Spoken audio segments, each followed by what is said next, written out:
आखिर मुखिया जी जेल पहुंच ही गए, कब तक बचते? किसी ने ठीक ही कहा है, कानून के हाथ बहुत लंबे होते हैं और इन लंबे हाथों ने मुखिया जी की गर्दन को भी दबोच लिया। मामला कटिहार के आजमनगर प्रखंड की बैरिया पंचायत का है। यहाँ के मुखिया जी हैं अबू तालिब। लगभग 4.5 महीने पहले 10 सितंबर 2025 को मोटरसाइकिल लेने गए एक युवक अशद की बड़े ही रहस्यमय ढंग से हत्या कर दी गई थी। तब से लेकर आज तक इस हत्या को लेकर तरह तरह के कयास लगाए जा रहे थे। इस हत्या को लेकर पंचायत के मुखिया अबू तालिब सहित 3 लोगों को नामजद अभियुक्त बनाया गया था। मुखिया का रुतबा होने के कारण अबू तालिब अभी तक पुलिस की गिरफ्त से बच रहे थे, लेकिन आखिरकार आज पुलिस ने मुखिया जी को उनके गांव बैरिया से ही धर दबोचा। फिलहाल मुखिया जी जेल पहुंच गए हैं। हमारे आजमनगर संवाददाता नासिर आलम ने बताया कि मृतक अशद के परिजन और उसके पिता मनान प्रशासन से अशद के शव की मांग कर रहे हैं। या कोई जानवर तो नहीं चाहिए जब बताना बाने तो नहीं, या कोई बादल भी पिटे दिन वो कर लेते नहीं। घर में राज में राग लग डाले वालो वालो दल बना लगा दिया अलग से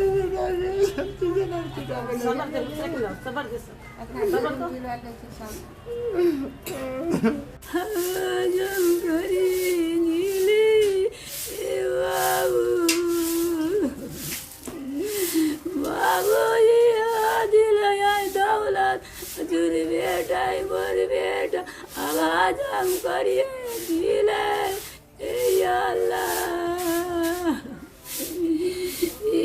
इस बिंदु पे अभी अनुसंधान चल रही है और जो भी दोषी पाए जाएंगे किसी को उसमें बख्शा नहीं जाएगा। जो दोषी होंगे उन पर निश्चित रूप से कार्रवाई होगी। असद हत्याकांड की गुत्थी सुलझने का नाम नहीं ले रही है। नामजद अभियुक्त के तौर पर बैरिया पंचायत के मुखिया अबू तालिब पर जो है नामजद एफआईआर हुआ था। आजमनगर पुलिस द्वारा जो ही उसको गिरफ्तार किया गया, तब से बैरिया पंचायत के हजारों लोगों का तांता आजमनगर प्रांगण में लगा हुआ है। हजारों की भीड़ यहाँ पर है। क्या कुछ हुआ, कुछ लोग हमारे साथ बात करेंगे। क्या नाम है आपका? मोहम्मद दानिश। क्या मामला हुआ है? मामला बैरिया पंचायत का है, असद कांड है। असद का जो है मौत हुआ, इसमें किसी को कुछ मालूम नहीं है। उसको शाम में वो दारू पी के या कहाँ गायब हो गया, कुछ आदमी के साथ या क्या। उसके बाद वो सुबह जो है वो तालाब में उसको लाश मिला उसका। उसके बाद वो लाश को 2 दिन रहा। उसके बाद उसका पिता 1 दिन रहा, 1 दिन में उसका पिता आया, उस दिन भी रहा। उसके बाद उसका पिता जो है मुखिया जी के पास आया और बोला कि हमको सैलाब का लाभ दिलाइए। तो मुखिया जी उनको बोले कि तुमको पोस्टमार्टम कराना होगा बच्चे का, तब क्या कहते हैं सैलाब का लाभ मिलेगा। तो उन्होंने कहा पोस्टमार्टम हम नहीं कराएंगे। उसके बाद वो मिट्टी दे दिए। मिट्टी देने के दूसरा दिन, उस दिन रह गया लाश, मंथन किया क्या किया, उसके बाद वो खुद मिट्टी दे दिया। मिट्टी देने के बाद उसका पड़ोसी से, उनका घर के बगल का पड़ोसी से झगड़ा हुआ। झगड़ा होने के बाद वो क्या कहते हैं उस पर केस भी किया थाना में आकर के। वो केस था लड़ाई मार का।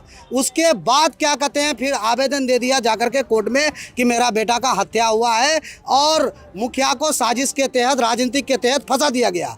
क्या मुखिया इस मामले में शामिल है? बिल्कुल नहीं, मुखिया का कोई ये नहीं है। देखिए आप पूरे बैरिया पंचायत उठ के आए हुए हैं और सब पब्लिक का मांग है कि दोबारा जांच हो, निष्पक्ष जांच हो, आईजी हो जाए, डीएसपी हो जाए या थाना से जांच हो, कहीं से भी जांच हो। हमको कानून पर पूरा भरोसा है और पूरा क्या कहते हैं भरोसा है, और वो जांच करे उसके बाद। और मुखिया जी बिल्कुल निर्दोष हैं, उनको बरी किया जाए। देखिए हम लोग यहाँ सब जो है इसलिए इकट्ठा हुए हैं और इसलिए जमा हुए हैं कि हमारे पंचायत बैरिया पंचायत मुखिया अबू तालिब को बेगुनाह बेकसूर जो है गिरफ्तार किया गया है। हम लोग पुरसुकून और इज्जत के साथ पुलिस से आग्रह ये करना चाहते हैं कि अबू तालिब मुखिया को छोड़ दिया जाए और दोबारा उसका जो है छानबीन किया जाए कि कसूरवार कौन है और बेकसूर कौन है। इस तरह निर्दोष को गिरफ्तार करना जो है ये ठीक नहीं है। कानून पर कितना भरोसा करते हैं? कानून पे हमें पूरा भरोसा है, कानून पे हमें पूरा भरोसा है और प्रशासन पर भी पूरा भरोसा है। लेकिन प्रशासन से मैं ये आग्रह करता हूँ, निवेदन करता हूँ और गुजारिश करता हूँ कि वो फिर से दोबारा एक बार जो है हमारे पंचायत में आके, हमारे गांव में आके, घटना स्थल में आके है इस घटने का वो जो है छानबीन करे। अपने आप पुलिस वाले को, प्रशासन को जो है ये पता चल जाएगा कि किस चाल के बिना पर, किस इलेक्शन दुश्मनी के बिना पर हमारे प्रेजेंट मुखिया को फंसाया गया है, इसको वो खुद समझ में आ जाएगा। हमें प्रशासन से पूरी उम्मीद है कि वो दोबारा हमारी जो है बातों को सुनेंगे, समझेंगे और इन पे छानबीन करेंगे और इस मामले पे गौर करेंगे।